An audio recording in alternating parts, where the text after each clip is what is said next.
अब हम करेंगे क्वेश्चन नंबर 32। इसमें हमें कहा कि Mannu and Aayja are competing in a 60 kilometre cycling race. Mannu और आयजा 60 किलोमीटर साइकिलिंग रेस में कंपीट कर रहे हैं। तो डिस्टेंस कवर इन रेस कितना हुआ बच्चा? 60 किलोमीटर। तो टोटल डिस्टेंस हमारा 60 किलोमीटर हो गया। और आगे लिखा है Aayja's average speed is 10 kilometre per hour greater than Mannu's average speed.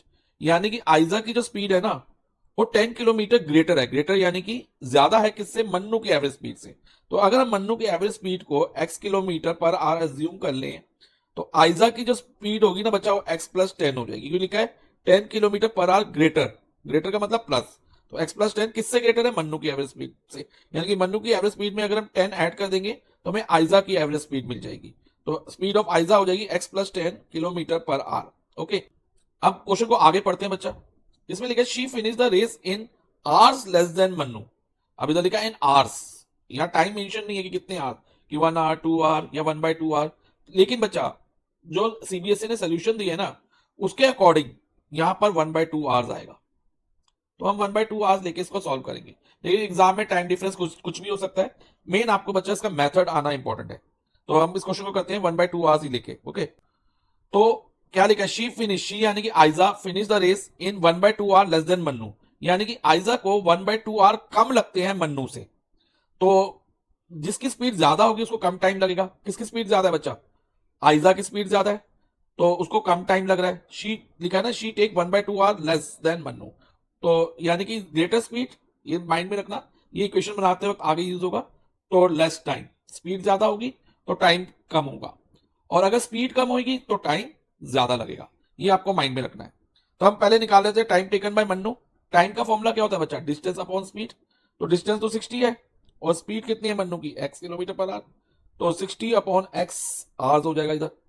और टाइम टेकन बाय आयजा क्या रहेगा? अगेन डिस्टेंस तो दोनों का सेम है क्योंकि दोनों ने सेम रेस रन करी है।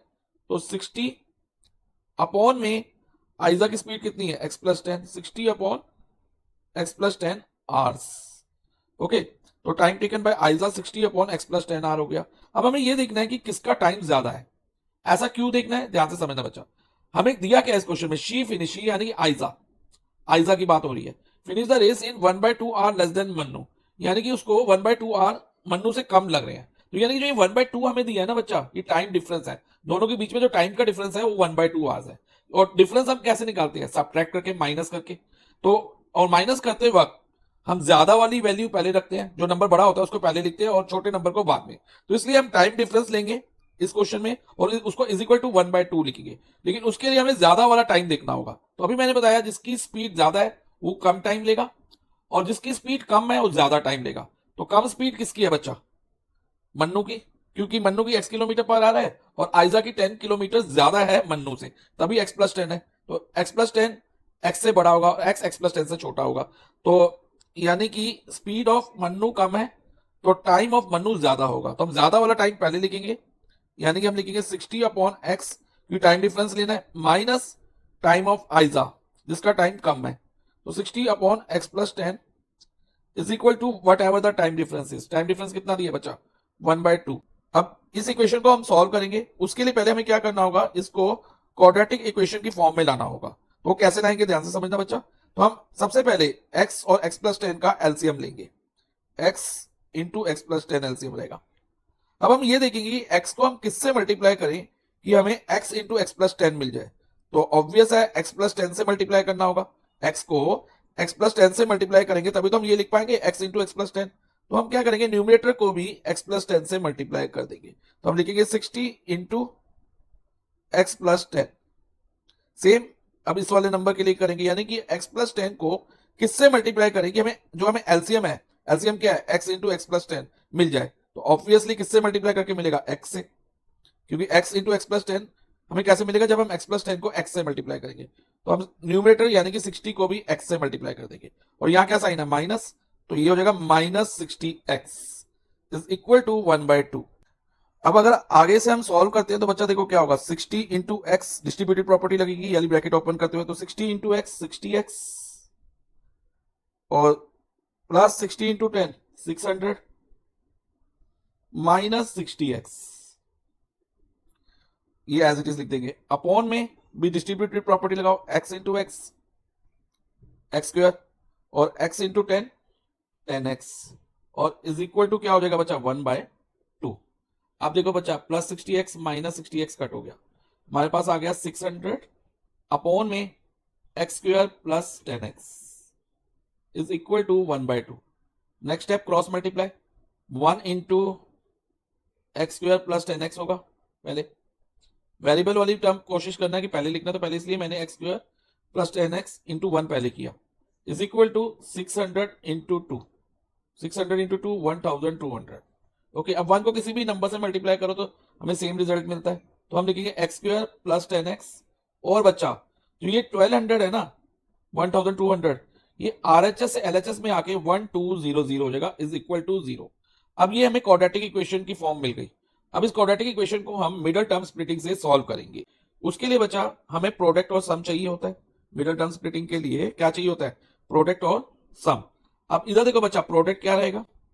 प्रोडक्ट होता है एक्स स्क्वायर का कोफिशिएंट जो कि इधर 1 है, मल्टीप्लाई बाय कांस्टेंट टर्म, और कांस्टेंट टर्म क्या है? माइनस 1200। तो 1 इंटू माइनस 1200 हमारा माइनस 1200 ही होगा, यानी कि माइनस 1200 होगा। और सम, सम कितना बच्चा? 10। अब जब भी स्टेप में आए ना, यहां पर जैसे 10 है, एक 0 है सम में, और प्रोडक्ट में 2 0 है, ऐसे केस में हम क्या करते हैं, ध्यान से समझना। इसकी मिडिल टर्म स्प्लिटिंग का एक तरीका मैं आपको बताऊंगा। जैसे हमारे पास 1200 है, इसको हम 12 इंटू 100 लिख सकते हैं, यस सर लिख सकते हैं, और 100 को भी 10 इंटू 10 लिख सकते हैं। तो अब हम ऐसा नंबर देखेंगे जिनको मल्टीप्लाई करके माइनस 12 आता हो और सम 1 आता हो, यानी कि इस वाले 0 को हम भूल जाएंगे अभी के लिए। जो ये वाला 0 है ना 10 में, 1 के आगे जो 0 है उसको भूल जाएंगे। तो अब हमने 2 नंबर ऐसे लेने हैं जिनका प्रोडक्ट माइनस 12 हो और सम 1 हो, ठीक है। तो अब क्योंकि प्रोडक्ट नेगेटिव है तो एक नंबर नेगेटिव रहेगा और एक नंबर पॉजिटिव। तो अब 12 कैसे कैसे बनता है? एक तो 1 इंटू 12, तो अब क्योंकि सम पॉजिटिव है तो बड़ा वाला नंबर हम पॉजिटिव रखेंगे, तभी हमारा सम पॉजिटिव आएगा। लेकिन अगर हम 12 माइनस 1 करते तो हमें 11 मिलता है, तो ये नहीं चलेगा। फिर 2 इंटू 6 भी 12 होता है कि नहीं? यस सर होता है। लेकिन अगर हम 6 माइनस 2 करते तो हमें 4 मिलता है, 1 नहीं मिलता। उसके बाद बचा 3 इंटू 4 भी 12 होता है, लेकिन अगर 4 माइनस 3 करते हैं तो हमें 1 मिलता है। तो यानी कि जो 2 नंबर रहेंगे, एक तो रहेगा 4, एक रहेगा माइनस 3। लेकिन हमें तो सम 10 चाहिए और प्रोडक्ट 1200 चाहिए। तो उसके लिए क्या करेंगे, जो हमने ये जीरो हटाए थे, 100 के दो जीरो थे, 10 इंटू 10, एक 0 हम 40 के साथ लगा देंगे और एक 0 हम 30 के साथ लगा देंगे। अब 40 माइनस 30 हमारा कितना हो जाएगा? 10। देखो सम आ गया 10। और प्रोडक्ट भी अगर करके देखोगे 40 मल्टीप्लाई बाय माइनस 30, तो आपको माइनस 1200 मिलेगा। तो हमारी मिडिल टर्म स्प्लिटिंग क्या रहेगी बच्चा? 40 माइनस 30। तो इधर हम लिख देंगे x square plus 40x minus 30x। देखो मिडिल टर्म स्प्लिट हो गई, 40x माइनस 30x, तो 10x की जगह हमने 40x माइनस 30x लिख दिया, और 1200 हम एज इट इज लिख देंगे इज इक्वल टू 0। ओके बच्चा, अब देखो फर्स्ट 2 टर्म में क्या कॉमन है? नंबर में तो कुछ कॉमन नहीं है, क्योंकि इधर एक्स स्क्वायर के आगे कुछ नहीं है तो 1 है, और इधर 40 है, तो 1 और 40 में से तो हम कुछ कॉमन नहीं ले सकते। 1 कॉमन ले सकते लेकिन हम 1 लिखते नहीं। और एक्स स्क्वायर और एक्स में से हम एक्स कॉमन लेंगे, तो एक्स कॉमन लेंगे तो ब्रैकेट में क्या रहेगा? देखो एक्स स्क्वायर में से अगर हमने एक्स ले लिया तो ब्रैकेट में इधर एक्स होगा, क्योंकि x into x x square हो गया जाता है, तो एक एक्स अंदर रह गया, प्लस ये एक्स बाहर आ गया, तो ये 40x था, तो एक्स बाहर ले लिया तो इधर क्या बचेगा? 40, क्योंकि अगर हम ब्रैकेट वापस खोलते तो ये 40x ही बन जाएगा, तो इसका मतलब हम ठीक कर रहे हैं। अब लास्ट 2 टर्म में से कॉमन देखते हैं बच्चा क्या आएगा। अब 30x और 1200 में से नंबर में हमें 30 कॉमन मिलेगा, ठीक है, हाईएस्ट कॉमन फैक्टर 30 मिलेगा, क्योंकि देखो एक तो जीरो तो कॉमन आएंगी, एक 0 इसका एक 0 इसका, और 3 और 12 में क्या कॉमन है? 3 कॉमन है, तो इसलिए 3 इंटू 10 30 कॉमन आ जाएगा। और ब्रैकेट में क्या रहेगा? अब 30x में से अगर हम 30 ले लेंगे तो इधर x बचेगा, कि 30 मल्टीप्लाई बाय x 30x होता है, और 1200 से अगर हम 30 कॉमन लेंगे तो यहाँ पर 40 बचेगा। और साइन क्या होगा इसका ध्यान रखना बच्चा, जब भी ब्रैकेट के बाहर माइनस का साइन हो, चाहे हम ब्रैकेट क्लोज कर रहे हैं या ओपन कर रहे हैं, तो ये वाला साइन जो है ना बच्चा, ब्रैकेट के अंदर वाला साइन चेंज हो जाता है। अब इधर क्या है? माइनस, तो इधर प्लस 40 हो जाएगा इज इक्वल टू 0। अब देखो बच्चा, इसमें और इसमें क्या कॉमन है? दोनों में x प्लस 40 कॉमन है, तो टेक x प्लस 40 कॉमन, और दूसरी ब्रैकेट में हमारे पास आ जाएगा x minus 30 is equal to 0। अब एक बार x plus 40 is equal to 0 लिखेंगे, and x minus 30 is equal to 0, तो x is equal to either minus 40 आ गया, और x is equal to minus 30 उधर जाके 0 के साथ, तो प्लस 30 हो जाएगा। अब ध्यान दो बच्चा, हमने x क्या ज्यूम किया था? मन्नू की स्पीड को, तो स्पीड तो कभी नेगेटिव नहीं होती ना, तो इसलिए हम नेगेटिव वैल्यू को निग्लेक्ट कर देंगे, तो इसे लिख देंगे neglecting x is equal to -40, तो x जो हो जाएगा हमारा 30 हो जाएगा, यानी कि स्पीड ऑफ मन्नू हमारी 30 किलोमीटर पर आवर आ गई। स्पीड ऑफ मन्नू, अभी हमारी स्पीड आई है मन्नू की 30 किलोमीटर पर आवर, लेकिन हमें फाइंड क्या करना था, हमें करना था find the time taken by Mannu to finish the race. तो अब टाइम टेकन बाय मन्नू क्या होगा, टाइम का फॉर्मूला क्या होता है, डिस्टेंस अपॉन स्पीड।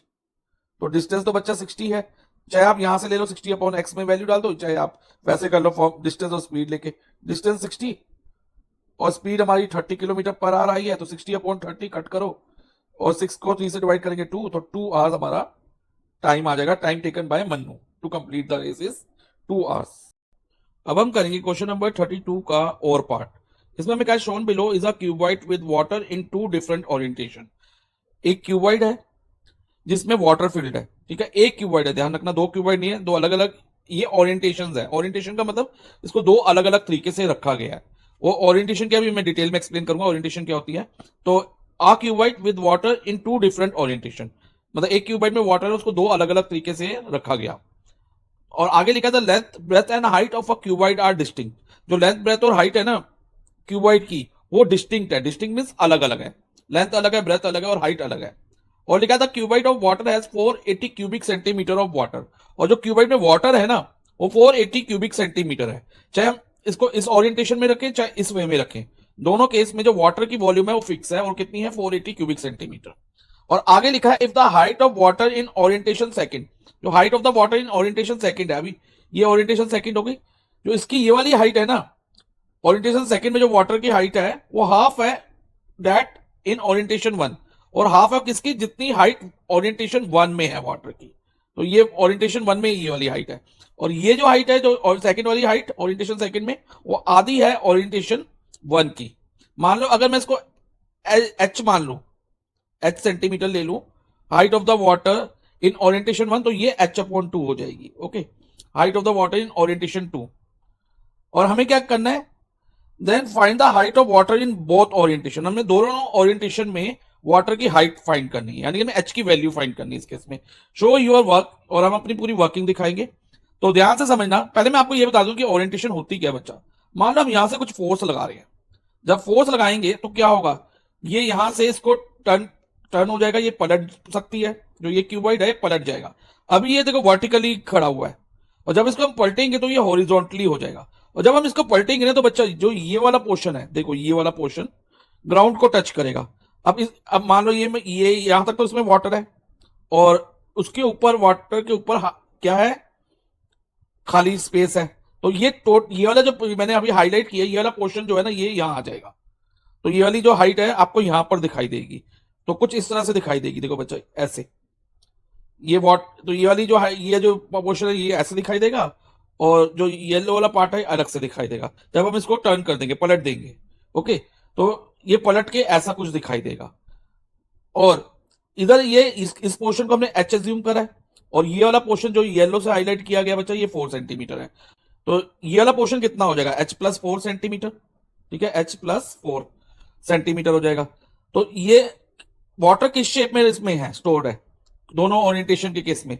और क्यूबाइड सेम है, ओरिएंटेशन अलग है, लेकिन वाटर जब हमने पलटा तो वाटर की जो वॉल्यूम रही सेम रही, वाटर ना कम नहीं हुआ ना ज्यादा हुआ, वॉल्यूम ऑफ वाटर सेम रही। लेंथ पता चल गई वाटर की 5 सेंटीमीटर, और ब्रेथ हम एच प्लस 4 ले लेंगे ओरिएंटेशन सेकंड केस में।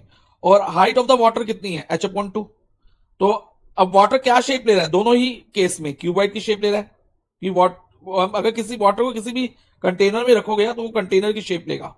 तो जो वाटर की शेप है ना ओरिएंटेशन 1 में ले लो चाहे ओरिएंटेशन 2 में लो, तो किस शेप में, क्यूबाइड में। तो वॉल्यूम ऑफ वाटर क्या होगा, वॉल्यूम ऑफ क्यूबाइड के इक्वल।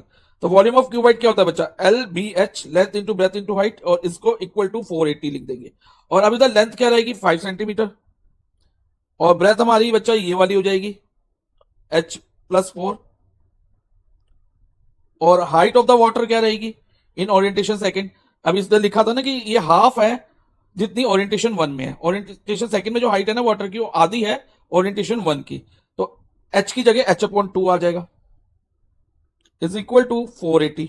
अब नेक्स्ट क्या करना है, क्वाड्रेटिक बनानी है हमने। तो क्वाड्रेटिक बनाने के लिए पहले इसको इससे मल्टीप्लाई करा लो, और ये 5 इंटू एच 5h हो जाएगा बच्चा, और in bracket h plus 4 is equal to 2 into 480 960। Okay, अब ये जो 5 है ना, इसको आप 960 के नीचे ले लो, इससे थोड़ा इजी हो जाएगा मान ली सॉल्व करना।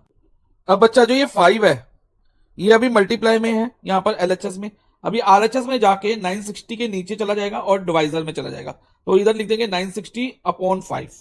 ओके, अब h को h से मल्टीप्लाई करेंगे तो h स्क्वायर होगा, और h को 4 से कराएंगे तो 4h होगा, और 960 डिवाइडेड बाय 5 इज 192।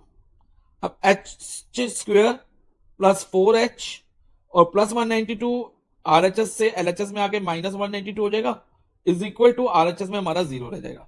अब ये क्वाड्रेटिक इक्वेशन की फॉर्म आ गई। अब इसको हमें सॉल्व करना है इस क्वाड्रेटिक इक्वेशन को, और सॉल्व करके h की वैल्यू निकालनी है, और उसी से हमें height of the water in both the orientation मिल जाएगी। तो अब ये कैसे सॉल्व करेंगे क्वाड्रेटिक इक्वेशन को? By middle term splitting. Middle term splitting में क्या होता है कि हम पहले देखते हैं कि प्रोडक्ट और सम क्या है। प्रोडक्ट कैसे पता चलता है? Constant term multiply by coefficient of H square, square वाली टर्म का कोफिशिएंट। अब एच स्क्वायर के आगे कुछ नहीं है तो 1 है, तो 1 इंटू माइनस 192 हो जाएगा, यानी कि प्रोडक्ट हमारा माइनस 192 हो गया। और सम हमारा मिडल टर्म में एच का कोफिशिएंट होता है, यानी कि कोई भी वेरिएबल हो उसका कोफिशिएंट, तो वो 4 है, सम 4 हो गया। अब बच्चा जब भी प्रोडक्ट नेगेटिव होगा और सम पॉजिटिव होगा, तो दोनों नंबर जो हम ढूंढेंगे प्रोडक्ट और सम के लिए, दो नंबर ढूंढेंगे, उनमें से एक नंबर नेगेटिव रहेगा और एक नंबर हमारा पॉजिटिव रहेगा, क्योंकि प्रोडक्ट नेगेटिव है। क्योंकि एक नंबर नेगेटिव एक नंबर पॉजिटिव होगा तभी प्रोडक्ट हमारा नेगेटिव रहेगा, और क्योंकि सम पॉजिटिव है तो बड़ा वाला नंबर हम पॉजिटिव लेंगे। अब फैक्टर ढूंढने के लिए हम क्या करेंगे बच्चा? 192 को प्राइम फैक्टराइज करके देखेंगे। पहले ये 2 से जाता है तो 2 से डिवाइड कर लेते हैं, 2 से जाने पे यहां पर हमारे पास 96 आता है, फिर 2 से जा रहा है तो 48, अगेन 2 से जा रहा है 24, फिर 2 से जा रहा है 12, अगेन 2 से जा रहा है बच्चा इधर 6, फिर 2 से 3, अब 3 से और 1। हम रैंडमली इधर नंबर मल्टीप्लाई करके देखेंगे। मानो पहले हम एक 2 ले लेते हैं और बाकी नंबर को मल्टीप्लाई कर लेते हैं, तो ये 2 और बाकी नंबर की मल्टीप्लिकेशन जो होगी बच्चा वो 96 होगी। 2 इंटू 96 192 होता है, ठीक है। लेकिन अगर इनका वो लेते हैं, हम सम लेते हैं, और मैंने कहा बड़ा वाला नंबर पॉजिटिव रखना है और छोटा नेगेटिव रखना है, तो 96 माइनस 2 करते हैं तो ये 94 आता है। तो इसलिए हम ये वाली कॉम्बिनेशन को छोड़ देंगे, ये कॉम्बिनेशन हम कंसीडर नहीं करेंगे। अब हम कोई और कॉम्बिनेशन लेते हैं, लेकिन अब थोड़े बड़े नंबर फॉर्म करते हैं। जैसे हमने इधर 2 लिया था, 2 ना लेके हम अगर यहाँ 4 यहां तक ले लें, ये 4 2 एक साथ मल्टीप्लाई कर दें, 2 मल्टीप्लाई 2 मल्टीप्लाई 2 मल्टीप्लाई 2, तो ये 16 हो जाएगा बेटा। अब जो बाकी का पार्ट है 2 मल्टीप्लाई 2 4, 4 मल्टीप्लाई 3 12, ठीक है। तो इन दोनों को ले, तो अब क्योंकि सम पॉजिटिव रखना है तो बड़ा वाला नंबर पॉजिटिव होगा और छोटा नेगेटिव होगा, क्योंकि प्रोडक्ट नेगेटिव होना है तो एक नंबर पॉजिटिव एक नेगेटिव रखेंगे, और बड़ा वाला हम पॉजिटिव रखेंगे, सम पॉजिटिव है तो 16 बड़ा है तो उसके साथ पॉजिटिव का साइन, और 12 स्मॉल है तो ये -12 हो जाएगा। 16 माइनस 12 4, तो हमें मिल गए मिडल टर्म स्प्लिटिंग के दो नंबर, कौन से? 16 और -12। तो हम लिख देंगे इसको, एच स्क्वायर को ऐसे लिखेंगे। अब 4h को हम कैसे लिखेंगे? 16h minus 12h minus 192 is equal to 0। Okay, अब देखो बच्चा फर्स्ट 2 टर्म में क्या कॉमन है? नंबर में तो कुछ कॉमन नहीं दिख रहा, लेकिन एच स्क्वायर और एच में एच कॉमन है, तो हम एच कॉमन ले लेंगे। तो ब्रैकेट में रहेगा एच, क्योंकि H into H H square होता है, तो एक एच हमने बाहर ले लिया तो अंदर एक एच रह जाएगा, और 16h में से अगर हम एच बाहर लेंगे तो अंदर ब्रैकेट में 16 रह जाएगा। अब लास्ट 2 टर्म में क्या कॉमन है? -12h और 192 में, तो इसमें हाईएस्ट कॉमन फैक्टर हमारा 12 रहेगा, ठीक है। 12 और 192 में, तो हाईएस्ट कॉमन फैक्टर हमारा 12 होगा, तो इधर 12 लिख देंगे। और वेरिएबल में कुछ कॉमन नहीं, इधर एच है वेरिएबल, इधर कोई वेरिएबल है ही नहीं 192 के साथ, तो हम 12 कॉमन ले लेंगे और ब्रैकेट में लिखेंगे एच। और ध्यान रखना जब भी ब्रैकेट के बाद माइनस का साइन हो, अंदर के साइन जो होते हैं ना, ब्रैकेट के अंदर के साइन चेंज हो जाते हैं, चाहे हम ब्रैकेट ओपन करें चाहे हम क्लोज करें। अब इधर माइनस का साइन है तो ये माइनस का साइन बदल के प्लस का हो जाएगा, और 192 में से अगर हम 12 कॉमन लेंगे तो इधर 16 आएगा, क्योंकि 12 इंटू 16 हमारा 192 होता है, और इज इक्वल टू 0। अब देखो बच्चा इन दोनों में h प्लस 16 कॉमन है, तो take h plus 16 as common, तो ब्रैकेट में क्या रहेगा? h minus 12 is equal to 0। अब एक बार h plus 16 is equal to 0 डालेंगे, एंड सेकेंड में हम h minus 12 is equal to 0 डालेंगे, तो h is equal to plus 16 zero के साथ जाके माइनस 16 हो जाएगा, तो h is equal to minus 16 and h is equal to इधर माइनस 12 उधर जाके प्लस 12 हो जाएगा जीरो के साथ जाके, और 0 प्लस 12 12 ही होता है। तो h की वैल्यू हमारी माइनस 16 और 12 आई। नेगेटिव वाली वैल्यू हम निगलेक्ट कर देंगे, क्यों? क्योंकि हाइट कभी भी नेगेटिव नहीं होती, तो इसको निगलेक्ट कर दिया, तो h की वैल्यू हम 12 लेंगे, यानी कि height of water in orientation 1, O1 लिख रहा हूं मैं इधर, क्या रहेगी बच्चा? 12 सेंटीमीटर। और height of water in orientation second, वो क्या है? h/2, यानी कि 12 h हमारा 12 आया, तो 12/2 6 सेंटीमीटर। अब हम करेंगे क्वेश्चन नंबर 33। क्वेश्चन नंबर 33 में बच्चा कुछ मिस्टेक है। वो मिस्टेक क्या है कि इसमें जो इन्फॉर्मेशन हमें गिवन है ना, इज नॉट इनफ, वो काफी नहीं है जो हमें फाइंड करना है। लाइक हमें एरिया ऑफ ट्रायंगल PQR इसमें फाइंड करना है, तो इसको फाइंड करने के लिए जो हमें इन्फॉर्मेशन चाहिए उतनी इन्फॉर्मेशन इस क्वेश्चन में नहीं दी है। ओके बच्चा, तो हो सकता है कि इसमें मिस प्रिंटिंग रह गई हो, कि प्रिंट ही नहीं हुई हो इन्फॉर्मेशन, और फ्यूचर में CBSE करेक्शन प्रोवाइड करेगी, तो उस वक्त हम इस क्वेश्चन को दोबारा सॉल्व करेंगे। लेकिन अभी के लिए मैंने अपने से कुछ इन्फॉर्मेशन ऐड करी है और उस क्वेश्चन को सॉल्व करा है, ताकि हमारा जो आंसर दिया है सैंपल पेपर के सोल्यूशन में वो आ जाए। ओके, और CBSE जब इन्फॉर्मेशन प्रोवाइड करेगी it will be almost the same. ठीक है, तो मैं अभी एक्सप्लेन करूंगा कि क्या इन्फॉर्मेशन मिसिंग है और मैंने क्या ऐड करी है और क्यों ऐड करी है। ओके, तो हम क्वेश्चन को एक बार ध्यान से रीड करते हैं with the added information. Question में लिखा है इन द फॉलोइंग फिगर, हमें एक फिगर दी है, जो ट्रायंगल ABC है वो राइट एंगल एट B है, सच दैट, क्वेश्चन में बेटा ये जो मैंने ऐड करी है इन्फॉर्मेशन जो ब्रैकेट के अंदर है, क्वेश्चन में मेंशन नहीं है। ओके, क्वेश्चन में हमें ओनली ये दिया है कि AC इज 25 सेंटीमीटर। पहले जो क्वेश्चन में इन्फॉर्मेशन दी है उसको मेंशन कर लेते हैं पहले। जैसे कि इसमें हमें दिया है AC 25 सेंटीमीटर। देखो बच्चा, ये AC था, ये कितना है? 25 सेंटीमीटर। ओके बच्चा, और साथ में दिया है कि PT लाइन सेगमेंट PT, ये देखो ये रही, पैरेलल टू AB है, and SR parallel to BC है। ओके, ये हमें दिया है, लेकिन इतनी इंफॉर्मेशन से हम area of triangle PQR find नहीं कर पाएंगे, क्योंकि मैंने काफी कोशिश करी कि मैं इस इंफॉर्मेशन से सॉल्व कर पाऊं, तो कहीं ना कहीं जाके हम इसको नहीं निकाल पा रहे इसका एरिया। ठीक है, तो अब क्या करेंगे, इसमें हम कुछ इंफॉर्मेशन ऐड करेंगे। वो इंफॉर्मेशन मैंने ऐड करी है, इसमें मैंने ऐड किया कि point S divide AB, point S जो है ना AB को 3:2 में डिवाइड कर रहा है। अब मान लो अगर पॉइंट S AB को 3:2 में डिवाइड करेगा तो क्या होगा? AS upon BS। तो देखो S का ऊपर वाला पार्ट AS और S का नीचे वाला पार्ट BS का रेशियो क्या रहेगा? 3:2। ये मैंने यहां लिख दिया है, point S divides AB in 3:2, so AS upon BS is equal to 3/2। Similarly ये भी इंफॉर्मेशन ऐड की गई है बच्चा कि point T divides BC in ratio 1:2। जो पॉइंट T है वो BC को 1:2 में डिवाइड कर रहा है, यानी कि BT अपॉन TC करेंगे तो हमें 1:2 मिलेगा। तो ये भी मैंने यहां लिख दिया बच्चा। ओके, अब ये इंफॉर्मेशन खुद से ऐड की गई है, हो सकता है कि CBSE थोड़ी इससे डिफर इंफॉर्मेशन ऐड करे, लेकिन उसका जो रिजल्ट निकलेगा वो यही निकलेगा। अब हो सकता है CBSE आपको AS की लेंथ दे दे 12 सेंटीमीटर, सपोज, ठीक है 12 दे दे, और ये आपको पता है कि QT और BS इक्वल है, देखने से पता चल रहा है कि ये दोनों इक्वल है, तो ये 8 हो जाएगा, तो 12:8 हमारा 3:2 बन जाएगा। ठीक है, तो कुछ इस तरह से भी CBSE साइड की लेंथ भी देख के हमें दे सकती है इंफॉर्मेशन। ठीक है, लेकिन अभी के लिए हम ये इंफॉर्मेशन लेंगे जो मैंने मेंशन किया और इस क्वेश्चन को सॉल्व करेंगे। मेन आपका कॉन्सेप्ट क्लियर होना चाहिए, इंफॉर्मेशन कोई भी रहे आप इजीली सॉल्व कर लोगे तब, अगर कॉन्सेप्ट आपका क्लियर होगा तो। ओके, तो अब हम करते हैं इस क्वेश्चन को आगे। मैंने रेशियो मेंशन कर दिए, मैंने बता दिया कि AS रेशियो SB 3:2 रहेगा और BT रेशियो TC 1:2 रहेगा। अब हम आ जाते हैं इन ट्रायंगल ABC में। ट्रायंगल ABC में देखो बच्चा, ये रहा ट्रायंगल ABC, इसमें SR पैरेलल टू BC है, क्वेश्चन में गिवन है हमें। देखो बच्चा, SR parallel to BC, yes sir given है। क्या हम इस ट्रायंगल में BPT यानी कि बेसिक प्रोपोर्शनैलिटी थ्योरम लगा सकते हैं? यस सर लगा सकते हैं। कैसे? देखो SR पैरेलल टू BC है, तो S और R कौन सी लाइन को इंटरसेक्ट कर रहे हैं? AB और AC को, तो ये AB और AC को सेम रेशियो में डिवाइड करेंगे, तो AB किस रेशियो में डिवाइड होगी? AS अपॉन SB या BS कह लो, एक ही बात है। Okay, is equal to R जो है AC को किस रेशियो में डिवाइड करेगा? AR अपॉन RC, और ये किसके इक्वल होगा? क्योंकि हमने AS अपॉन BS का रेशियो क्या लिया है? 3:2, तो इज इक्वल टू 3/2 हो जाएगा। तो यानी कि AR और RC का रेशियो भी हमारा 3/2 यानी कि 3:2 हो गया। अब इधर आ जाओ, दूसरी वाली जो पैरेलल लाइन है उसको देखते हैं। हमें PT पैरेलल टू AB दिया है, वो भी किस ट्रायंगल में बच्चा? ट्रायंगल ABC में है कि नहीं? Yes sir. तो PT पैरेलल टू हम लिख देंगे as PT parallel to AB, तो इधर भी हम BPT लगा सकते हैं। देखो PT जो है AC और CB को इंटरसेक्ट कर रही है, तो रेशियो क्या बनेगा? देखो अगर हम ले BT अपॉन TC कर सकते हैं, ये देखो BT ये वाला पार्ट और T का राइट हैंड साइड वाला पार्ट, तो लिखेंगे BT अपॉन TC।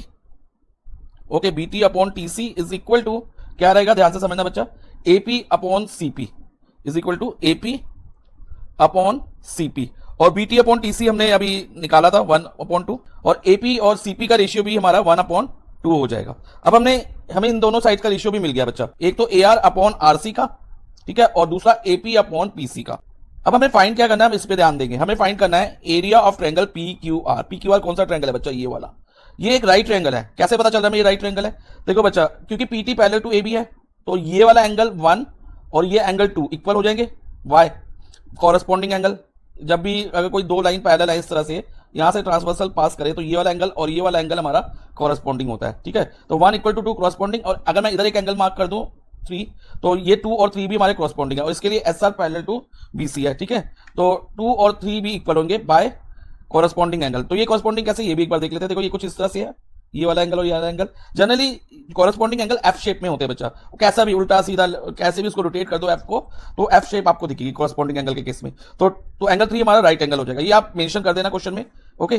तो अभी के लिए हम ये कहेंगे कि triangle PQR is right angle triangle with angle Q as 90 degree.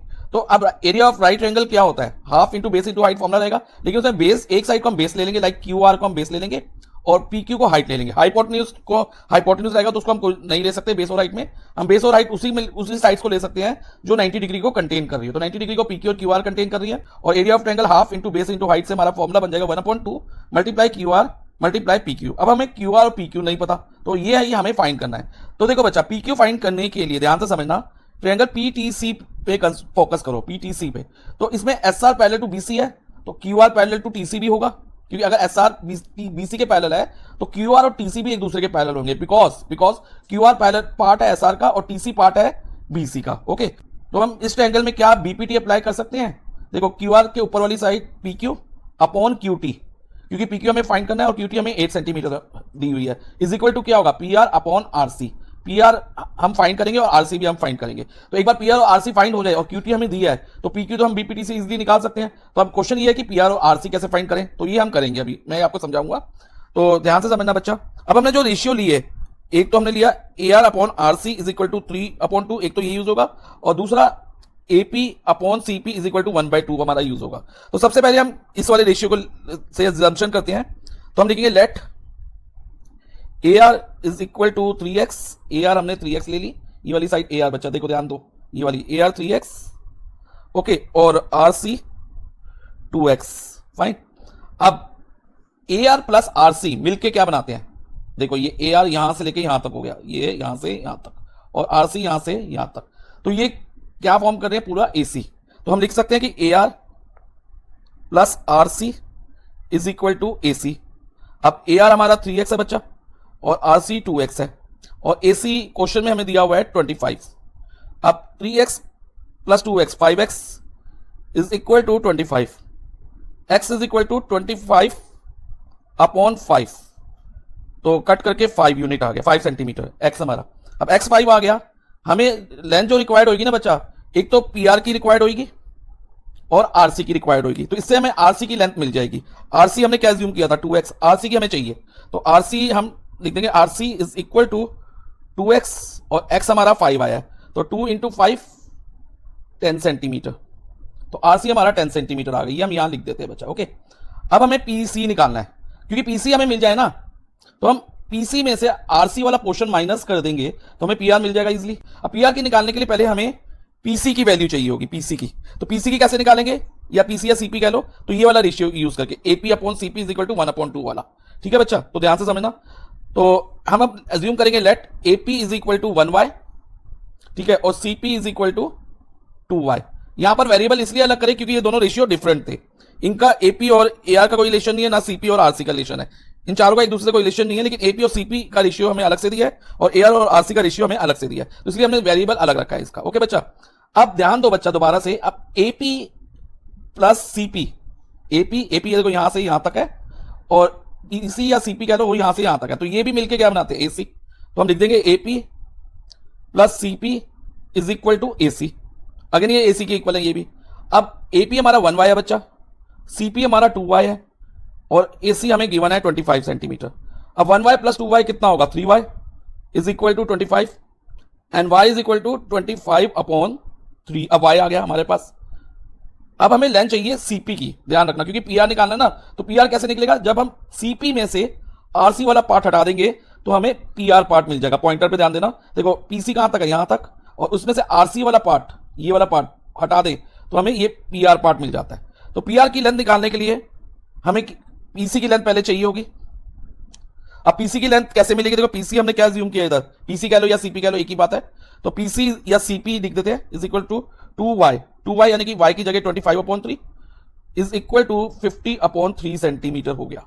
अब हमारे पास सीपी आ गई बेटा, ठीक है। अब पीआर तो हम इजिली निकाल लेंगे, देखो पीआर कैसे निकलेगा, पीआर सीपी माइनस आरसी कर लेंगे, सीपी माइनस आरसी। सीपी हमारा 50/3 आया और आरसी भी हमने अभी फाइंड करा था 10, तो आरसी हमारा 10 है। ओके, अब 10 के नीचे कुछ नहीं है तो यहां 1 लगा लो बच्चा, और एलसीएम लो, 3 एलसीएम आएगा, 3 के टेबल में 3 1 पे आता है, तो 50 इंटू 1 कर देंगे तो 50 आ जाएगा बच्चा, और 1 इंटू 3 3 होता है, तो 10 इंटू 3 हमारा 30 हो जाएगा। तो पीआर हमारा 20/3 सेंटीमीटर हो गया। अब हमारे पास बच्चा आरसी आ गया 10 सेंटीमीटर, देखो ये मैंने लिख दिया है, और पीआर 20 आ गया, और हमें अब पीक्यू फाइंड करना है, उसके बाद क्यूआर करना है। तो पीक्यू कैसे फाइंड करेंगे, पीक्यू के लिए बच्चा हम बीपीटी दिखाएंगे, जैसे कि भी मैंने आपको बताया, इन ट्रायंगल पीटीसी, तो हम लिखेंगे इन ट्रायंगल पीटीसी। ओके, इसमें क्यूआर पैरेलल टू टीसी रहेगा, क्यूआर पैरेलल टू टीसी, और क्यू होगा क्योंकि हमें एसआर पैरेलल टू बीसी दिया है, एसआर पैरेलल टू बीसी, और क्यूआर एसआर का पार्ट है और टीसी बीसी का पार्ट है। तो अगर बच्चा पूरी लाइन सेगमेंट पैरेलल है ना एक दूसरे के, तो उनके पार्ट्स भी पैरेलल होते हैं, ये आपको माइंड में रखना है। तो अब अगर हम बीपीटी लगाएं इन ट्रायंगल पीटीसी में, तो हम कैसे लिखेंगे, पीक्यू, पीक्यू क्यू के ऊपर वाला पार्ट अपॉन क्यूटी, क्यू के नीचे वाला part, is equal to P R R के ऊपर वाला पार्ट और आरसी आर के नीचे वाला part by BPT, basic proportionate theorem. Okay बच्चा, अब आगे ध्यान से समझना। अब हमें पीक्यू फाइंड करना है, तो पीक्यू को हम पीक्यू रहने देते हैं, क्यूटी हमें 8 सेंटीमीटर मेंशन है तो हम 8 ले लेंगे, और पीआर 20/3 हमने फाइंड करी। ओके बच्चा, और उसके अलावा हमने आरसी भी 10 सेंटीमीटर फाइंड करी थी अपॉन 10। अब 10 को हम 10/1 लिख लेंगे पहले। ओके बच्चा, अब ध्यान देना, P Q upon 8 is equal to 20/3 multiply by 10/1 का क्या हो जाएगा, 1/10, क्योंकि फ्रैक्शन है, फ्रैक्शन में हम जब डिवाइड करते हैं तो डिवाइजर का रेसिप्रोकल कर लेते हैं, तो ये कट जाएगा। तो अब हमारे पास आ जाएगा इधर बच्चा, पी क्यू को 3 से मल्टीप्लाई कराओ, यानी कि क्रॉस मल्टीप्लाई करा रहे हैं हम इधर, तो ये हो जाएगा thrice P Q is equal to 2 into 8, 2 into 8 यानी कि 16, और P Q is equal to 16/3, तो पी क्यू की वैल्यू हमारे पास आ गई। ओके, अब नेक्स्ट हमें निकालना है क्यू आर। क्यू आर हम कैसे निकाल सकते हैं, क्योंकि पी क्यू आर एक राइट ट्रायंगल है, इसमें हम पाइथागोरस लगा दे तो हम लिखेंगे in triangle P Q R. अब पाइथागोरस लगाएं तो पी आर हाइपोटेन्यूज है, तो पी आर स्क्वायर, हाइपोटेन्यूज का स्क्वायर किसके इक्वल होता है, perpendicular square plus base square, तो परपेंडिकुलर इधर हम पी क्यू कंसीडर कर रहे हैं और बेस को क्यू आर, तो P Q square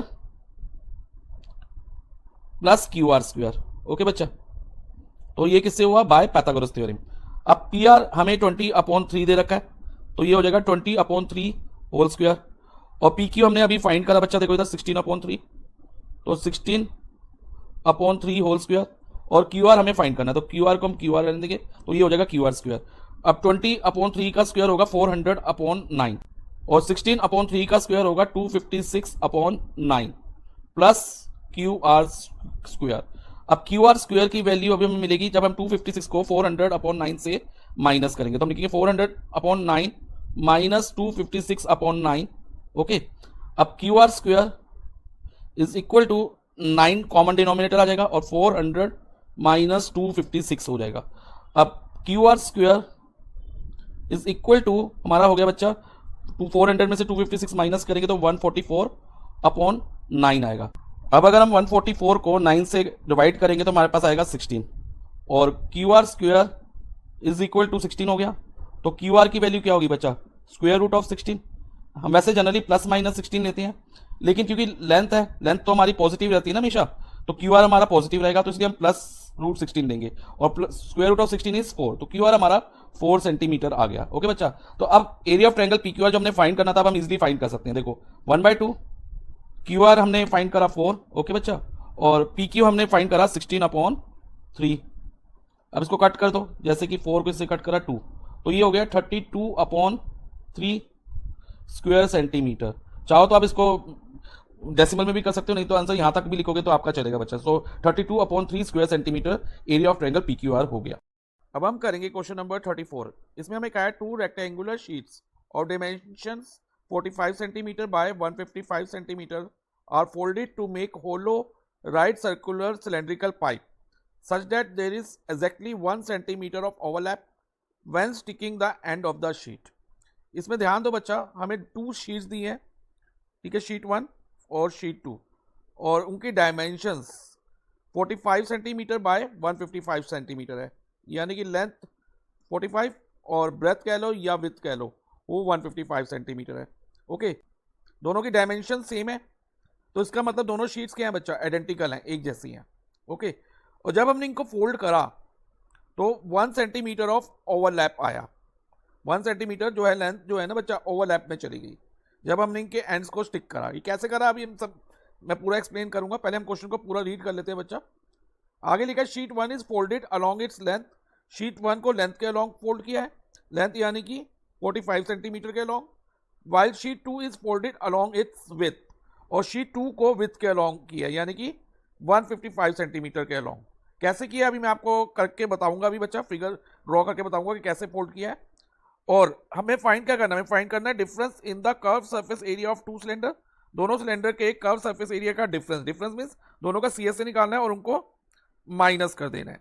second, find the ratio of volume of 2 cylinder, और दोनों की वॉल्यूम का, दोनों सिलेंडर जो बनेंगे सिलेंड्रिकल पाइप बनेंगे उनकी वॉल्यूम का रेशियो। ठीक है, तो ध्यान से समझना बच्चा। अब देखो बच्चा, शीट 1 को हमने अलोंग लेंथ फोल्ड किया है, लेंथ क्या है इसकी 45 सेंटीमीटर। अब बच्चा जब हम इसको 45 सेंटीमीटर के अलोंग फोल्ड करेंगे तो किस तरह से फोल्ड होगा, देखो एरो से पता चल रहा है, ऐसे, तो ऐसे फोल्ड हो जाएगा। और जो ये 45 सेंटीमीटर वाली जो स्ट्रेट लाइन थी वो किस में कन्वर्ट हो गई, सर्कल में। और ऐसे इस साइड में भी जब हम इसको फोल्ड करेंगे तो इस तरह से फोल्ड हो जाएगी। तो दोनों 45 सेंटीमीटर इसके सर्कल की बाउंड्रीज बन गई, यानी कि सर्कमफ्रेंस ऑफ सर्कल हो गया। और बीच में हमें एक सिलेंडर मिल गया, देखो ये सिलेंडर मिल गया।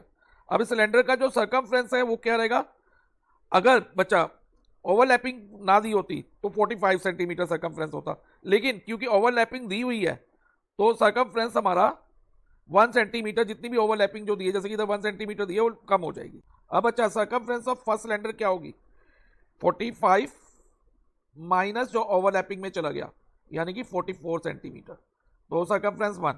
ओके, और अब height of the first cylinder क्या रहेगी, अब देखो बच्चा हाइट कहां से कहां तक होती है, यहां से लेके यहां तक, और ये किसके बराबर आ रही है 155 सेंटीमीटर के, तो हाइट 1 हमारी 155 सेंटीमीटर हो जाएगी। अब सर्कमफ्रेंस ऑफ सेकंड सर्कल, देखो बच्चा सर्कमफ्रेंस ऑफ सेकंड सर्कल क्या रहेगा, अगेन इसको ऐसे रिवॉल्व किया है हमने, तो जो ये 155 सेंटीमीटर है वो सर्कमफ्रेंस के अलोंग चली जाएगी। ठीक है, तो यानी कि सर्कमफ्रेंस ऑफ सेकंड सर्कल होगा 155, लेकिन अगेन इधर भी 1 सेंटीमीटर बच्चा किस में चला गया, ओवरलैपिंग में, तो 1 सेंटीमीटर जो लेंथ है ओवरलैपिंग में चलेगी तो उतनी लेंथ सर्कमफ्रेंस से कम हो जाएगी। तो यानी कि C2 circumference of second cylinder होगा 155 माइनस 1 154 सेंटीमीटर। और अब इसकी हाइट क्या रहेगी, हाइट मैंने बताया यहां से यहां तक होती है, और ये किसके इक्वल होगी हाइट 45 सेंटीमीटर की। सो H2 हमारा 45 सेंटीमीटर हो गया। अब पहले हम फर्स्ट पार्ट करते हैं। फर्स्ट पार्ट में हमें डिफरेंस ऑफ CSA निकालना है, यानी कि CSA का फॉर्मूला क्या होता है बच्चा, 2 पाई RH। CSA ऑफ सिलेंडर होता है 2 पाई RH। इसमें जो ये 2 पाई R है ये सर्कमफ्रेंस का फॉर्मूला है, तो यानी कि फॉर्मूला और बन गया हमारा CSA ऑफ सिलेंडर का, circumference of base multiply by height. अब CSA 1 यानी कि फर्स्ट सिलेंडर का CSA C1 इंटू H1 हो जाएगा। ओके, अब C1 कितना बचा 44 और हाइट 1 155। अब अगर हम 44 मल्टीप्लाई 155 करते हैं ना तो हमें मिलता है 6820 स्क्वायर सेंटीमीटर। तो CSA ऑफ फर्स्ट सिलेंडर। अब CSA of second cylinder, again formula होगा सर्कमफ्रेंस इनटू हाइट, इधर सर्कमफ्रेंस C2 लेंगे और हाइट H2। अब C2 कितना बचा 154 मल्टीप्लाई बाय H2 45, और अगर हम 154 इंटू 45 करते हैं ना वी गेट 6930 स्क्वायर सेंटीमीटर। अब डिफरेंस ऑफ CSA क्या होगा, जो हमने फर्स्ट पार्ट में हमसे पूछा है वो होगा बचा 6930 माइनस 6820, यानी कि दोनों के CSA को सब्ट्रैक्ट कर देंगे और जब हम 6930 में से 6820 माइनस करते हैं तो हमें मिलेगा 110 square centimetre. So difference in curve surface area of two cylinder is 110 square centimetre. तो इसके साथ हमारा फर्स्ट पार्ट कंप्लीट हो गया है। अब बच्चा इस क्वेश्चन का सेकंड पार्ट हम करते हैं। सेकंड पार्ट में हमें क्या फाइंड करना है, ratio of the volumes of two cylinder. So ratio of volume is equal to क्या होगा, V1 अपॉन V2, यानी कि volume of first cylinder upon volume of second cylinder. अब सिलेंडर की जो वॉल्यूम का फॉर्मूला होता है ना बच्चा, वो रहता है पाई आर स्क्वायर एच। ओके, अब वॉल्यूम 1 रहेगी हमारी पाई आर 1 स्क्वायर H1 और सेकंड सिलेंडर की होगी पाई आर 2 स्क्वायर H2, क्योंकि दोनों का रेडियस और हाइट अलग अलग है, दोनों सिलेंडर के रेडियस भी अलग है, दोनों की हाइट भी अलग है, तो इसलिए हमने R1 H1 और R2 H2 लिया है रेडियस और हाइट को। अब देखो बच्चा, इसमें पाई और पाई हमारा कट हो जाएगा। अब हमारे पास H1 तो है 155 और H2 भी है 45, लेकिन R1 और R2 नहीं है। तो हमें R1 और R2 पहले फाइंड करने होंगे। वो कैसे फाइंड करेंगे, यूजिंग सर्कमफ्रेंस। ठीक है, तो सर्कमफ्रेंस यानी कि C1 44 है फर्स्ट सिलेंडर का, तो सर्कमफ्रेंस का फॉर्मूला 2 पाई R1 होता है इज इक्वल टू 44, यानी कि 2 इंटू पाई 22/7। R1 हमें निकालना है is equal to 44। So R1 क्या होगा बच्चा, 44, इधर ये डिवाइड बाय 7 में है तो यहाँ के मल्टीप्लाई बाय 7 हो जाएगा, अपॉन में इधर 2 इंटू 22 इंटू R1 है, तो 2 इंटू 22 हमारा डिवाइजर में चला जाएगा। अब देखो बच्चा, 44 को 2 से डिवाइड करते हैं तो 22 आता है। अब 22 को 22 से कट कर देंगे तो ऊपर नीचे 1 हो जाएगा। अब रेडियस हमारा R1 7 हो गया, तो 7 सेंटीमीटर फर्स्ट सिलेंडर का रेडियस आ गया। अब सेकंड सिलेंडर का रेडियस कैसे निकालेंगे, उसके लिए सर्कमफ्रेंस सेकंड यूज करेंगे। C2 is equal to 154, again formula 2 pi R, लेकिन इधर रेडियस R2 हो जाएगा इज इक्वल टू 154। अब 2 into 22/7 into R2 is equal to 154। Okay, और अब R2 की वैल्यू क्या होगी, 154, ये डिवाइड बाय 7 है इधर LHS में, तो RHS में आके मल्टीप्लाई बाय 7, अपॉन में ये 2 इंटू 22 R2 के साथ मल्टीप्लाई है, तो इधर आके डिवाइजर में चले जाएंगे। अब देखो बच्चा, 154 को 2 से कट करेंगे, इधर 77 आएगा। अब 77 और 22 दोनों 11 से जाते हैं, 77 को 11 से करेंगे तो हमारे पास 7 बचेगा, और 22 को 11 से करेंगे तो 2। अब हमारे पास क्या क्या बचा है, न्यूमरेटर में 7 इंटू 7, तो हम लिखेंगे R2 is equal to 7 into 7 numerator में, और डिनोमिनेटर में 2 बचा है, अपॉन में 2। अब 7 इंटू 7 49 अपॉन 2, तो हमारा R2 हो जाएगा 49 अपॉन 2 सेंटीमीटर। अब दोनों के रेडियस हमें पता चल गए बच्चा, R1 और R2। अब ये हम इसमें वैल्यू डाल देते हैं रेशियो निकालने के लिए, R1 और R2 और H1 और H2 की। अब R1 कितना है बच्चा, 7, क्योंकि स्क्वायर है तो 7 इंटू 7, और height of the first cylinder 155, ये भी हमने लिख दी, अपॉन में R2 का स्क्वायर है। R2 कितना निकला बच्चा हमारा, 49 अपॉन 2, तो 49 अपॉन 2 दो बार आ जाएगा क्योंकि R2 स्क्वायर है, इंटू हाइट, हाइट कितनी है सेकंड सिलेंडर की, H2 45। अब अच्छा नेक्स्ट स्टेप होगा, 7 इंटू 7 इंटू 155 का हम एज इट इज लिख लेंगे, और नीचे वाले जो फ्रैक्शन है उनका रेसिप्रोकल कर लेंगे, यानी कि 49 अपॉन 2 को 2 अपॉन 49, अगेन ये वाले 49 अपॉन 2 को भी 2 अपॉन 49, अब इधर 45 अपॉन 1 है तो उसको 1 अपॉन 45। अब 49 और 7 से कट होते हैं, 7 1 7, 7 7 49, अगेन इधर 1 इधर 7। अब 155 और 45 दोनों बेटा 5 से डिवाइड हो जाते हैं।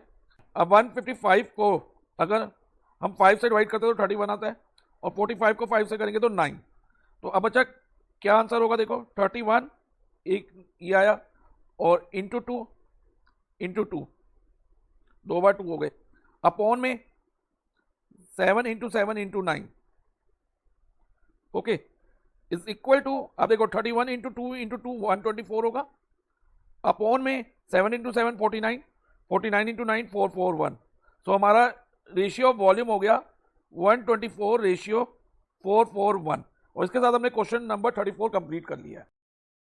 अब हम करेंगे क्वेश्चन नंबर 34। इसमें हमें क्या है, shown below is a cylindrical can placed in a cubical container. एक सिलेंड्रिकल कैन है देखो बच्चा, जिसकी हाइट p सेंटीमीटर है, हाइट ये हो गई बच्चा देखो p सेंटीमीटर, और डायमीटर p अपॉन 2 है, और इस सिलेंड्रिकल कैन को एक क्यूबिकल कंटेनर में रखा गया है।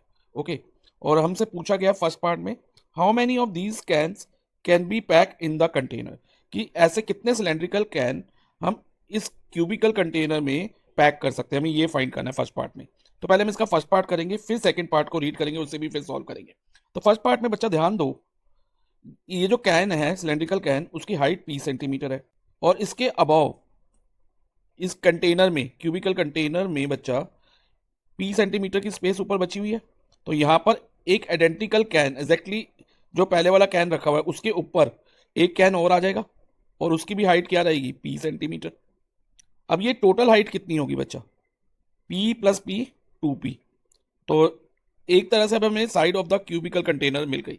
तो पहले हम लिख देते हैं side of the cubical container is equal to P plus P is equal to 2P।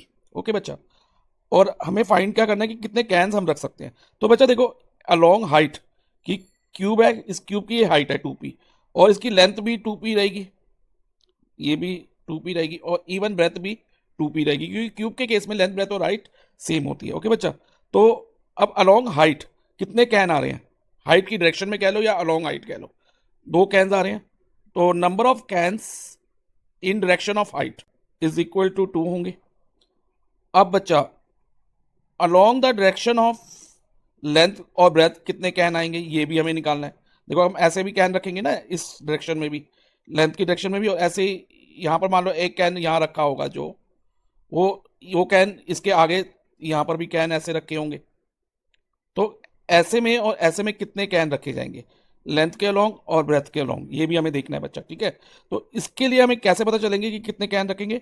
तो आप ये ध्यान दो, ये जो 2P है, यहाँ पर ये लेंथ क्या है 2P और ब्रेथ के लॉन्ग भी 2P है और ये इक्वल पार्ट्स में डिवाइड हो रही है। जो ये 2P लेंथ है ना, कुछ इक्वल पार्ट्स में डिवाइड हो रही है। जैसे एक इक्वल पार्ट हमारा ये वाला हो जाएगा बच्चा और एक इक्वल पार्ट ये हो जाएगा जो यहाँ से यहाँ तक। तो इक्वल पार्ट होंगे और हर इक्वल पार्ट की जो लेंथ है ना बच्चा, वो P/2 सेंटीमीटर है, जो डायमीटर ऑफ द सिलेंडर है उसके इक्वल है ईच पार्ट की। अब नंबर ऑफ कैन्स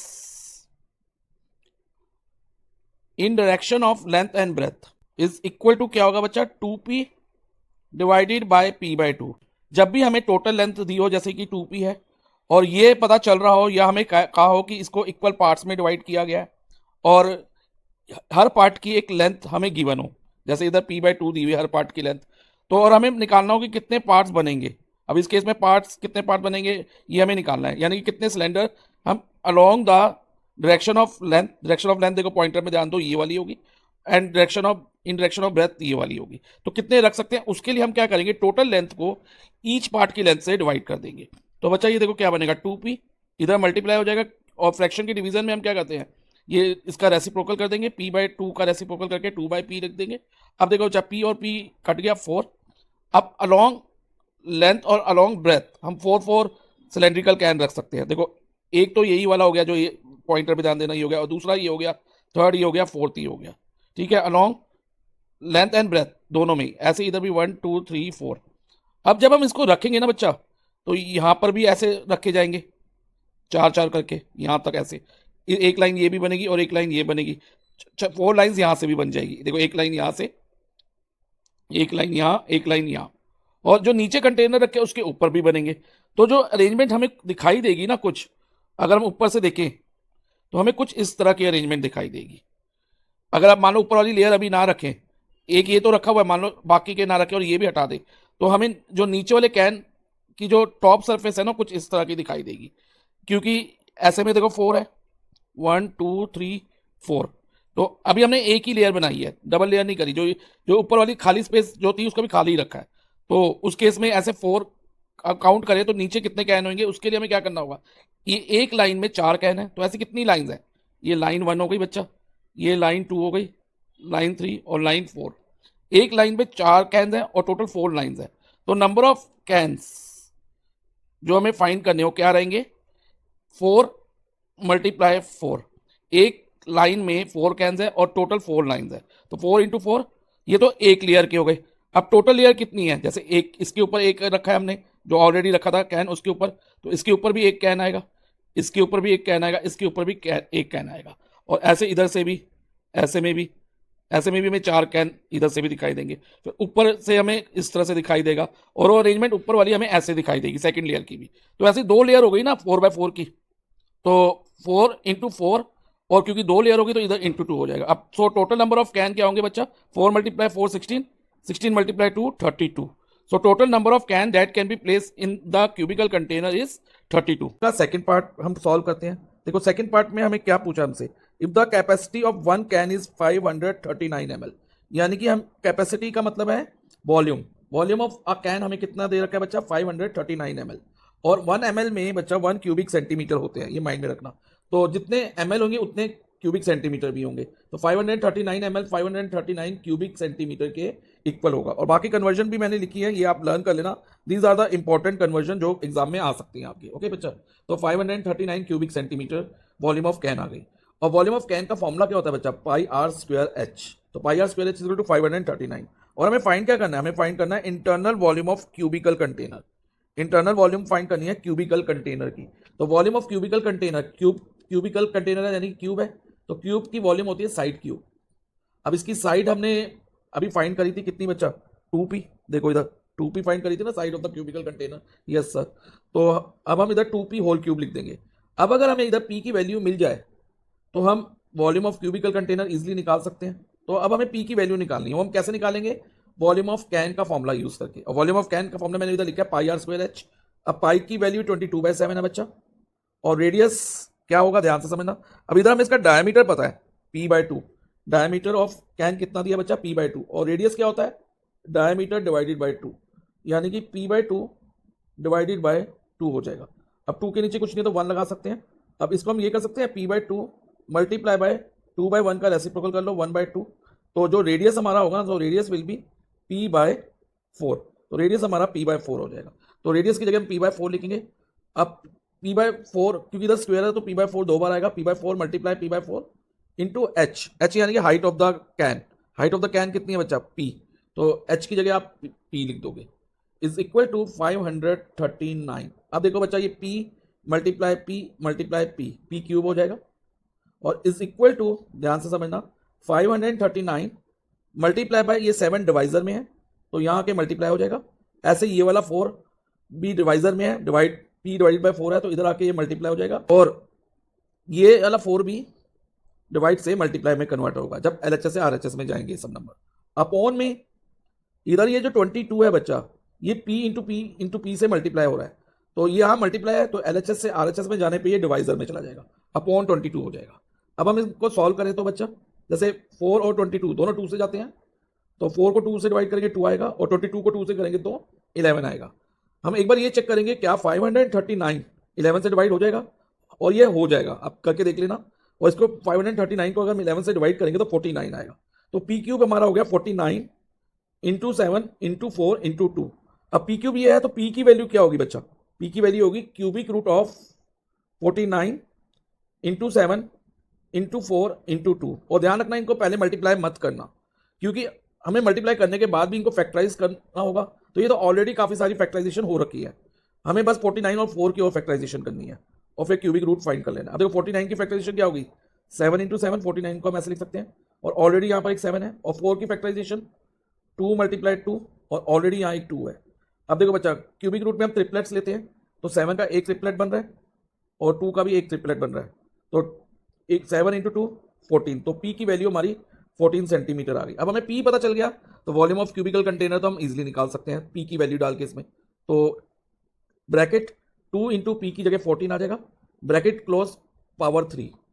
अब 2 इंटू 14 28 होता है, और 28 की क्यूब हमारी बच्चा 21952 होगी. आप करके देख सकते हो 28 multiply 28 multiply 28. So volume of cubical container हमारा हो गया 21,952 क्यूबिक सेंटीमीटर. अब हम करेंगे क्वेश्चन नंबर 35. इस क्वेश्चन में हमें क्या है, a car assembly unit assembles a limited number of cars daily. एक कार असेंबली यूनिट्स है. कार असेंबली यूनिट क्या करती है बच्चे, कार को असेंबल करती है, यानी कि उसके डिफरेंट पार्ट्स को एक साथ जोड़ती है और एक कार बना देती है. ठीक है. और limited number of cars daily produce कर रही है, असेंबल कर रही है, and depending on the prevailing demand. और ये किस पे डिपेंड करता है कि number of car assemble per day, मतलब पर डे कितनी कार असेंबल होंगी, तो वो डिपेंड करता है कि डिमांड कितनी है उस कार की. मान लो किसी दिन एक कार की डिमांड है तो एक कार प्रोड्यूस होगी, अगर 2 कार की डिमांड है तो 2 कार्स प्रोड्यूस होगी, और किसी दिन मान लो 10 कार्स की डिमांड है तो 10 कार्स प्रोड्यूस होंगी. अब आगे लिखा था following table present N analysis of number of car assembled by unit over 3 consecutive month. हमें एक टेबल दिया है जिसमें बच्चा number of car assemble by the unit, unit यानी कि जो फैक्ट्री है जो कार असेंबल कर रही है, ओवर 3 कंसेक्यूटिव मंथ्स में कितनी कार असेंबल कर रही है उसके बारे में हमें डाटा दिया हुआ है। ओके, अब आगे पढ़ते हैं। क्वेश्चन क्या है बच्चा, इसमें लिखा है if the demand of the car is double, ये मैं अब एक्सप्लेन करूंगा, पहले हम क्वेश्चन रीड कर लेते हैं, फिर एक एक करके हम इस क्वेश्चन को करेंगे दोनों पार्ट्स को। Estimate how many cars on an average, if the car की डिमांड डबल हो जाए तो estimate how many cars on average, on average यानी कि ऑन एवरेज, एवरेज पे क्या असर पड़ेगा, should be assemble per day, कि कितनी कार ऑन एवरेज प्रोड्यूस करनी होगी पर डे में, एक दिन में, such that increase demand is met, ताकि जो डिमांड इंक्रीज हुई है वो मेट हो जाए, यानी कि पूरी हो जाए वो डिमांड। ओके, तो in this case we have to find the average. और सेकंड पार्ट भी एक बार रीड करते हैं, फिर दोनों पार्ट्स करेंगे हम डिटेल में। अब सेकंड पार्ट में लिखा है at least on how many days, at least on how many days means कम से कम कितने दिन, less than average number of car were assembled, कि ऐसे कितने दिन थे जिसमें एवरेज नंबर ऑफ कार्स से कम असेंबल हुई कार। तो इस केस में भी हमें पहले क्या निकालना है, एवरेज निकालना है, यानी कि, और एवरेज का मतलब क्या होता है, मीन, तो पहले हम मीन निकालेंगे। ठीक है, मीन निकालने के लिए सबसे पहले कॉलम कौन सा होता है बच्चा, एक्सआई का। एक्सआई कैसे फाइंड करते हैं, lower limit plus upper limit upon 2। अब जैसे फर्स्ट क्लास इंटरवल है 0 to 4, तो इसकी लोअर लिमिट 0 है, अपर लिमिट 4 है, तो 0 + 4 अपॉन 2, 0 + 4 4 होता है, 4 अपॉन 2 इज 2, तो एक्सआई 2 हो गया। अब 4 + 8 करो, जैसे 0 + 4 किया था, 4 + 8 12, 12 डिवाइडेड बाई 2 इज 6। ओके, अब 8 + 12 20, 20 डिवाइडेड बाई 2 10। अब देखो बच्चा 4 4 का डिफरेंस आ रहा है, आगे आप 4 ऐड करते जाओ, 10 में 4 ऐड करोगे 14, 14 में 4 ऐड करोगे 18, चाहे आप फॉर्मूले से करोगे एक्सआई आगे तो भी सेम आएगा, और अगर ये 4 4 ऐड करके करोगे तो भी सेम आएगा।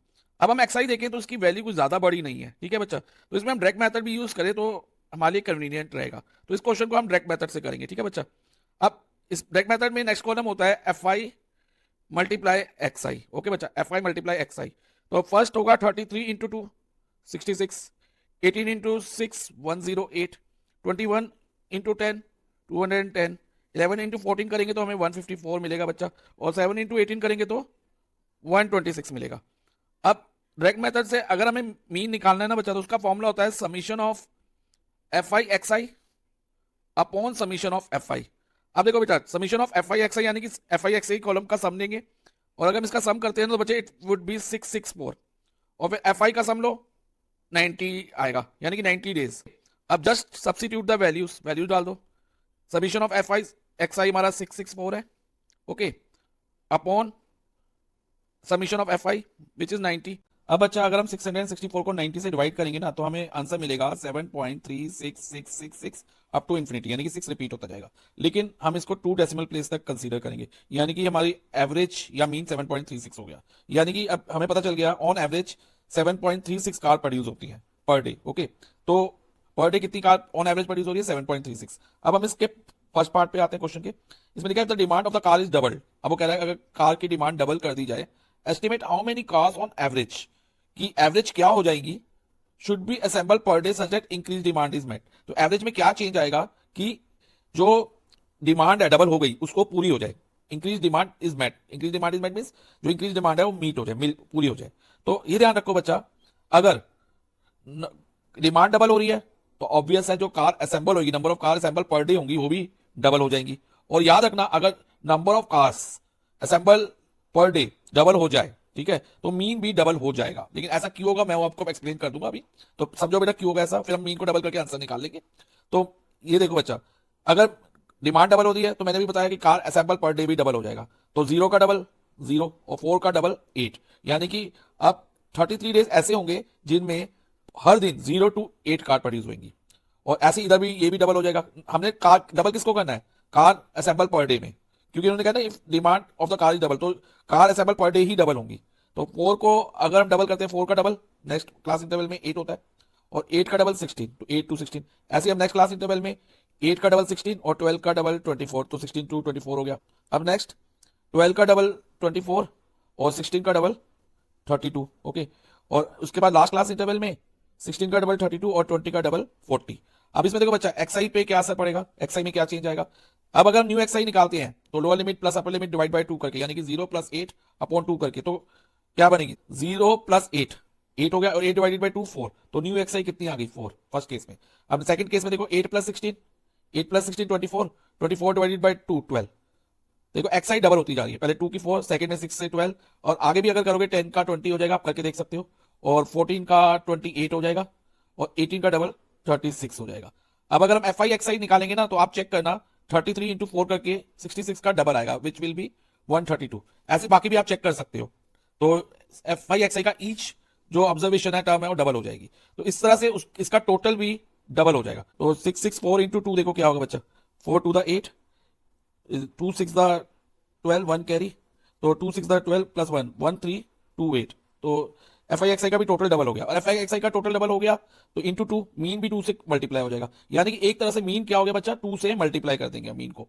अगर हम number of car assemble double करते हैं ईच डे में तो मीन भी क्या हो जाएगा डबल। और तो न्यू मीन क्या निकलेगा बच्चा, 7.36 इंटू 2 करो तो आपको मिलेगा इधर 12, 2 6 द 12, 2 3 द 6 7 पॉइंट और 14, तो 14.72। तो ऑन एवरेज 14.72 कार प्रोड्यूस होगी। तो कार तो पॉइंट्स में तो प्रोड्यूस नहीं हो सकती कि एक की 14 कार एक प्रोड्यूस हो एक 0.72 प्रोड्यूस हो, ऐसा तो नहीं होगा। तो हम क्या करेंगे, इसको राउंड ऑफ कर देंगे क्योंकि 0.5 या उससे बड़ा होगा तो ये नेक्स्ट में राउंड ऑफ हो जाएगा। तो 14 कार की जगह हम क्या ले लेंगे, 15 कार, और इधर लिख देंगे राउंडेड ऑफ, राउंडेड ऑफ। तो ऑन एवरेज अगर डिमांड डबल होती है तो 15 car will be produce on average. अब सेकंड पार्ट में आते हैं। अब लिखा at least on how many days. अब ये भी ध्यान से समझना, एटलीस्ट का मतलब कम से कम कितने दिन ऐसे होंगे less than average number of cars were assemble, जिन दिनों में less than average number of car assemble होगी। तो एवरेज नंबर ऑफ कार हमने कितनी निकाली थी बच्चा, 7.366, ठीक है। तो हम, और ये किसके बीच में लाई करता है 7.366, कौन से क्लास इंटरवल में, हम ओरिजिनल वाला देखेंगे विच इज 4 to 8, और ये 4 to 8 के बीच में लाई करता है। तो 4 to 8 से कम वाली क्लास कौन सी है, 0 to 4। इसमें नंबर ऑफ डेज कितने हैं, क्योंकि हमसे पूछा हाउ मेनी डेज। तो 4 to 8 में से कम 0 to 4 है, उसमें नंबर ऑफ डे कितने हैं, तो 33 है। तो एटलीस्ट 33 डेज ऐसे होंगे जिनमें less than average number of car were